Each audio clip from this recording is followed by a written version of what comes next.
More employed people in South Korea last month compared to the year before on increased outdoor activities, mostly led by senior citizens, with job additions for those in their 20s continuing to decline. On the last day of lawmakers questioning government officials, labor relations and Japan's radioactive wastewater discharge plans are likely to be hotly debated. Seoul Beijing diplomatic friction continues over the Chinese ambassador's recent remarks, with President Yoon describing them as diplomatically inappropriate.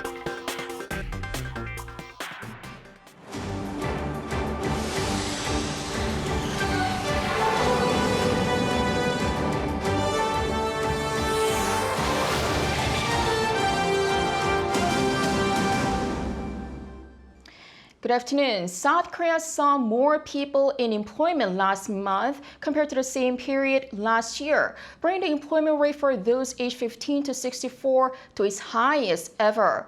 But the employment rate among those in their 20s fell on year for the 7th straight month. Our Lee Soo-jin has the details.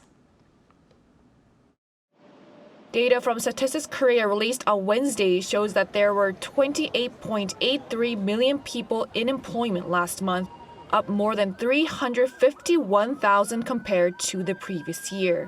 This is the 27th consecutive month that the nation has seen on-year growth in employment. Statistics Korea says May's strong figures compared to the year before were driven by the continued rise in in-person and outdoor activities. The employment rates of the working age population, those aged 15 to 64, rose 0.7 percentage points on year to stand at 69.9%. That's the highest figure on record. The nation's unemployment rate came to 2.7%, down 0.3 percentage points compared to the year before. It's the lowest unemployment figure for the month of May since 1999. On-year job growth was largely driven by the 60 and above age group, which recorded 379,000 more jobs than at the same time the previous year. Employment among those in their 20s and below, however, fell for the 7th consecutive month. By sector, the health and welfare industry saw the most job additions, with 166,000 more than the previous year, followed by the accommodation and restaurant sectors. On the other hand, for the 5th straight month, the manufacturing industry recorded fewer jobs than the previous year amid sluggish exports, but the on-year decline was smaller than the previous month. Meanwhile, during a job task force meeting on Wednesday, the first vice finance minister announced that the government has selected more industries to focus on to boost employment. These include construction and shipping.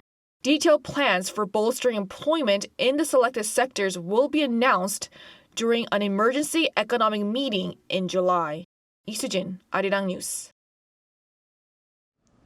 South Korea's ICT industry posted a trade surplus of some $3.3 billion last month, despite an overall decline in exports. According to the Trade Ministry on Wednesday, the total value of tech exports in May came to over $14 billion, a 28.5% on-year drop. The ministry attributed the decline to continued sluggish demand, as well as a record high figure recorded in May 2022. Outbound shipments of chips fell nearly 36% on year on the back of falling prices, and mobiles by over 17% due to weakened global demand. On the third and last day of parliamentary questioning of government officials on Wednesday, lawmakers are set to grill them on a variety of social matters, namely labor relations. The ruling People Power Party and the opposition are expected to clash on the Yoon administration's treatment of the nation's two main trade unions. The ruling party says the unions have been engaging in illegal demonstrations, while the Democratic Party of Korea has repeatedly denounced the government's measures as labor repression. And as it has for the last 2 days, Japan's radioactive wastewater discharge plans are also expected to feature. President Yoon's veto of the Nursing Act and his administration's follow-up measures to last year's Itaewon crowd crush tragedy are also likely to be discussed. Seoul's envoy to Tokyo said Japan needs to work on persuading South Koreans that releasing the Fukushima wastewater into the ocean is indeed safe. Speaking to Japan's CICI news agency on Wednesday, Yoon Dong-min, South Korea's ambassador to Japan, said it is important for Tokyo to directly tell Koreans that the planned release is safe. Yoon also noted that the Japanese Prime Minister said during his visit to Seoul that the wastewater would not be released in a way that damages the health of the people of South Korea or Japan or the marine environment. The ambassador's remarks come as Japan plans to discharge the wastewater from the destroyed Fukushima nuclear power plant this summer.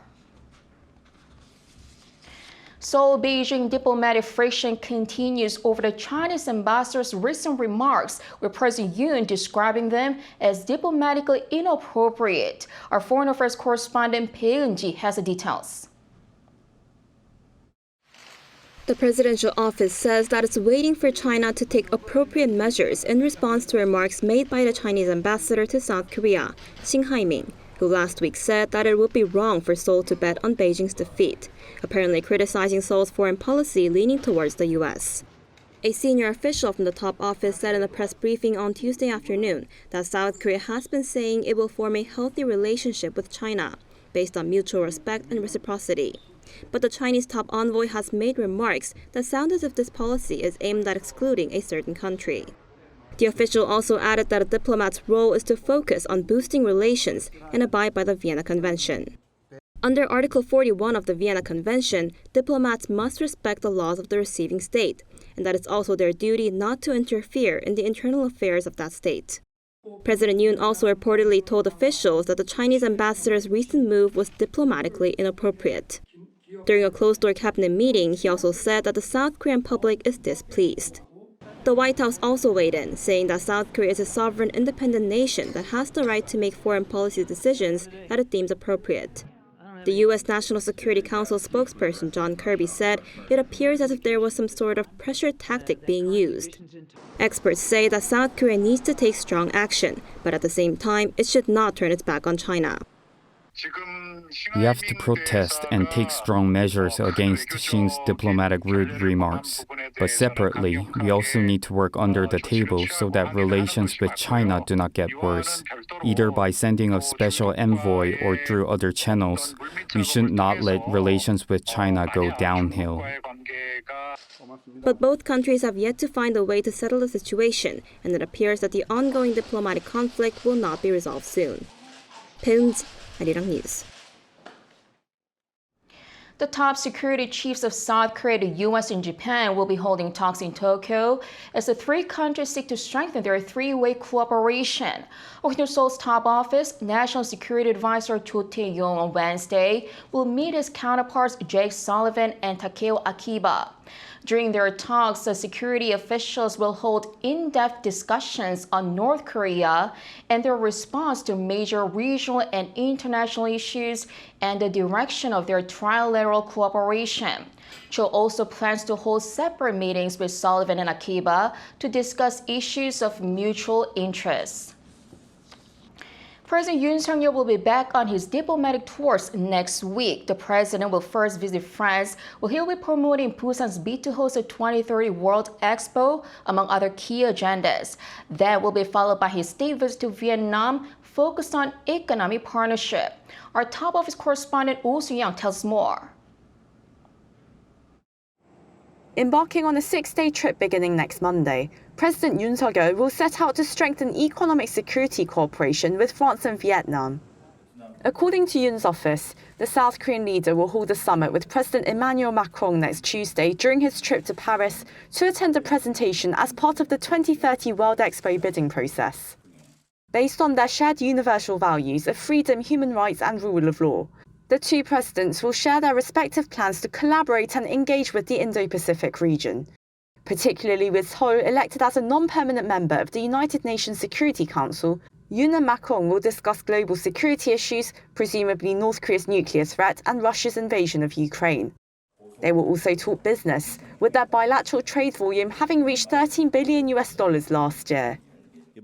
While focusing on securing jobs for future generations and economic growth engines, the leaders will discuss ways to expand investment and deepen cooperation in the fields of economy, security, AI, space, high-tech, and future industries.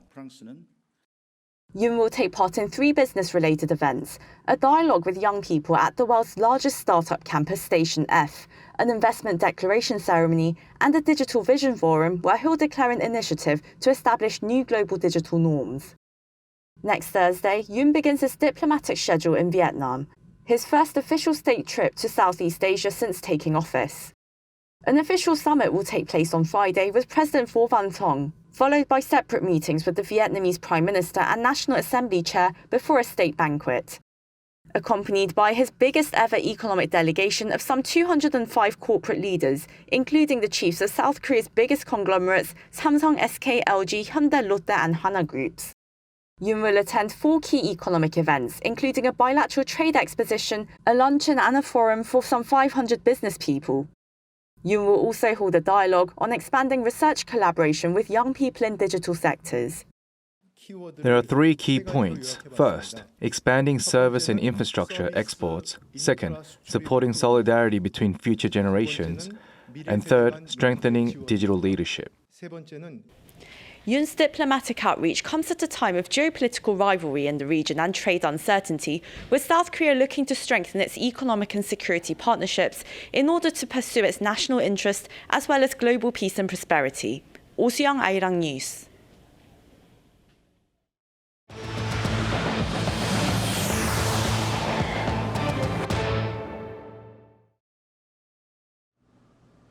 Inflation in the U.S. continues to slow down, showing the smallest on-year gain since 2021. Stocks rallied on rising anticipation of a rate freeze by the central bank. Our Moon Arirang has the details. Consumer prices in the United States show the smallest annual rise in over 2 years, just ahead of the Fed's rate decision. According to the U.S. Labor Department on Tuesday local time, the country's consumer price index in May increased by 4% compared to the same month last year. This is a sharp drop compared to the on-year rise of 4.9% in April. On-year CPI figures, which measure price changes for goods and services, have been falling for the past 11 months now, and this latest figure marks the lowest annual rise since March 2021. On a monthly basis, CPI rose by just 0.1%. The slowdown in price hikes was attributed to a drop in energy prices such as gasoline and electricity, as well as smaller food price hikes. Gasoline prices reportedly dropped by 5.6%, while electricity fell for the 3rd month in a row. Food prices showed a slight increase of 0.2%, but prices of meat and fish showed a downswing, as did the price of eggs, which fell by nearly 14% on month, the sharpest drop since 1951. On the other hand, the core consumer price index, which excludes those more volatile categories, remained well above the Fed's 2% target at 5.3% in May. Core inflation was driven by surging rent and auto prices, as prices of used cars and trucks increased by 4.4% on year. US President Joe Biden called the latest data good news and continued progress, but said there was more work to do. This report comes just ahead of a meeting of US central bank officials on Wednesday to announce the latest key interest rate decision. The Fed has increased its benchmark interest rate 10 consecutive times since March 2022 in an effort to bring down inflation, and this latest data has spurred belief that the Fed will pause hikes. S&P 500 and Nasdaq stocks closed at their highest in over a year on Tuesday in anticipation of a rate hike freeze. Moon Arirang, Arirang News. Former U.S. President Donald Trump has appeared in court following his historic federal indictment. He pleaded not guilty to dozens of counts linked to possessing hundreds of classified documents after he left office. Our Lee Sing-jae has more. Facing 37 charges related to allegations that he kept hundreds of classified documents after leaving office, while also failing to return them to federal record keepers, former U.S. President Donald Trump pleaded not guilty to all the charges. And Trump's latest legal battle means he becomes the first U.S. president, either former or current, to face federal charges. Making his appearance at the Miami Federal Courthouse on Tuesday, Trump was read a list of charges, including willful retention of national defense information, conspiracy to obstruct justice, corruptly concealing a document or record, concealing a document in a federal investigation, and making false statements and representations. Tuesday's court appearance also marks the second time in over 2 months that the former president was arraigned on criminal charges. Earlier in April, Trump pleaded not guilty to 34 counts of falsifying business records, which stemmed from a probe into payments he made to adult film star Stormy Daniels in return for keeping quiet over an alleged affair. However, this might not be the end of the 45th president's legal troubles, as U.S. Justice Department Special Counsel Jack Smith is also investigating efforts made by Trump and his close allies to overturn President Joe Biden's 2020 election victory. Still, a large number of Trump supporters showed up near the federal courthouse to cheer on the former president, while anti-Trump supporters were also at the scene to protest. Special Counsel Smith said last week that he would be seeking a speedy trial, which, by legal definition, mean proceedings could begin within 70 days. However, legal experts say there are few factors that could push the date back much further. Lee Seung-jae, Arirang News.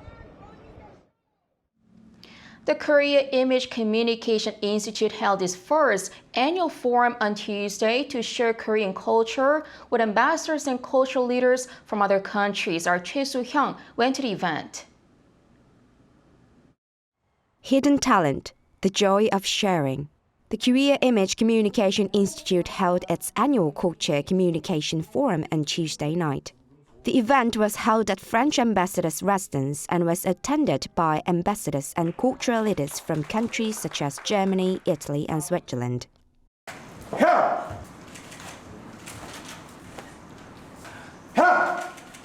Philippe Lefort, the French ambassador to Korea, demonstrated his taekwondo skills. He started taekwondo when he came to Korea so that he could see the spiritual soul of the country. At the forum, he performed his top 3 favorite forms, Taeguk 7, Taeguk 8, and Kumgang. So I've been practicing fencing, French boxing, another French, not that much well-known sport, and I've been practicing also karate and today taekwondo. Another guest was someone who had become deeply immersed in the essence of Korea's traditional pansori music and had chosen to leave behind their life in France to pursue the path of sorikgun or pansori vocalists.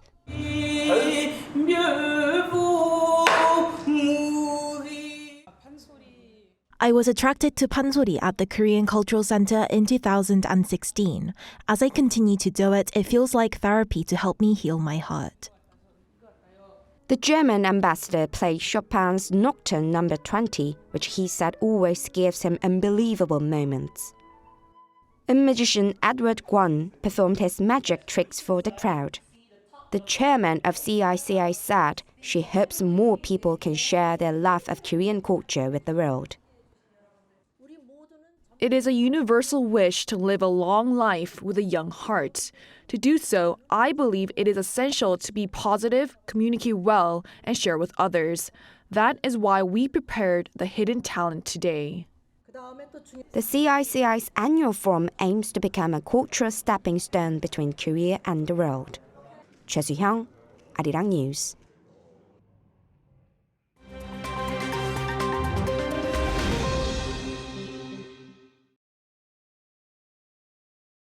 Let's take a look at what's going on in the world now.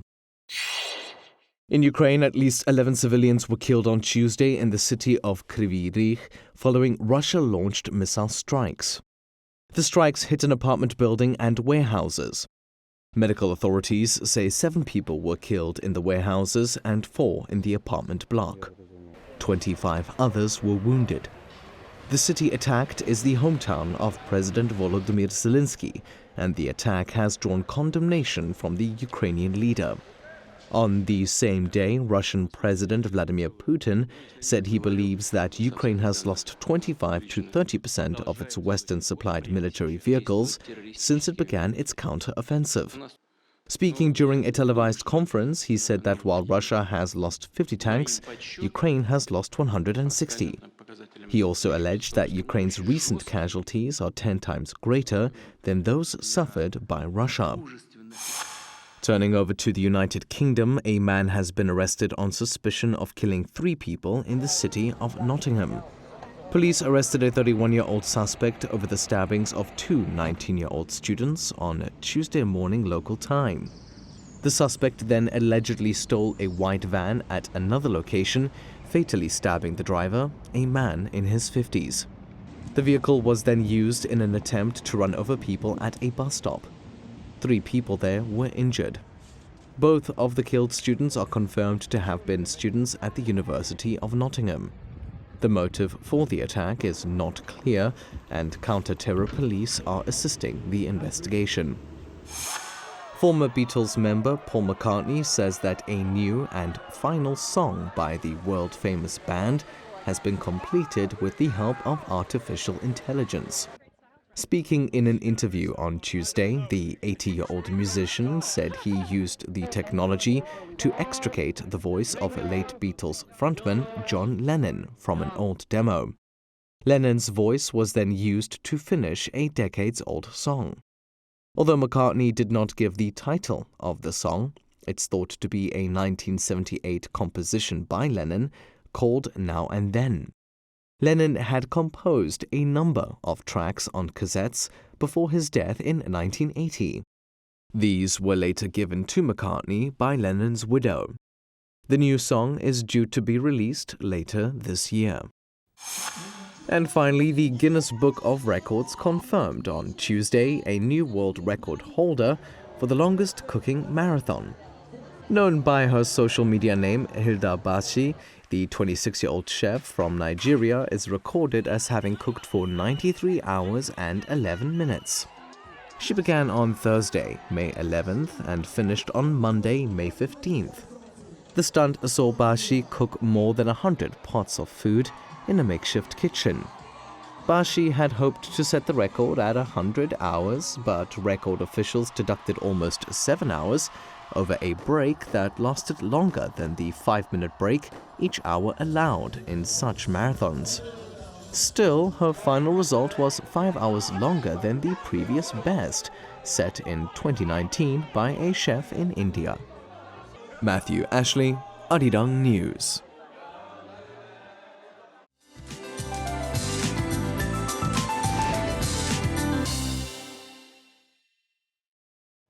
Good afternoon.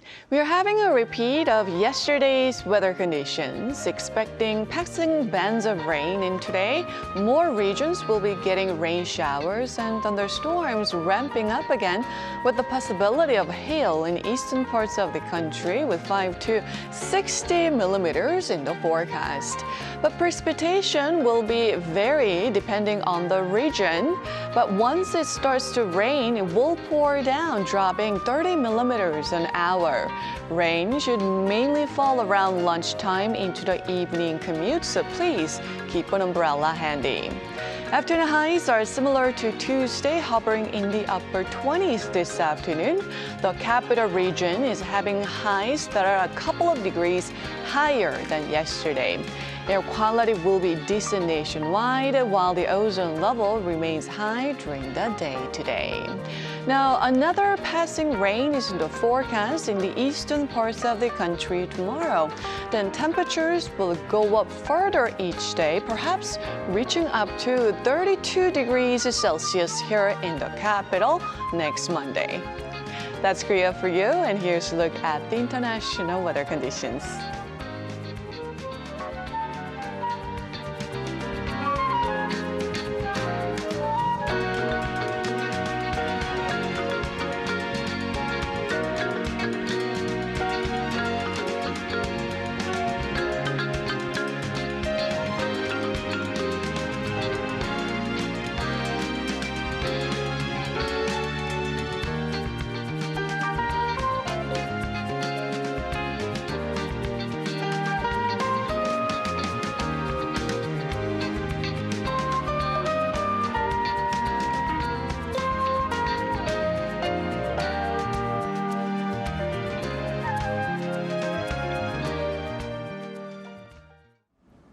Thank you so much for watching. Have a great rest of the day.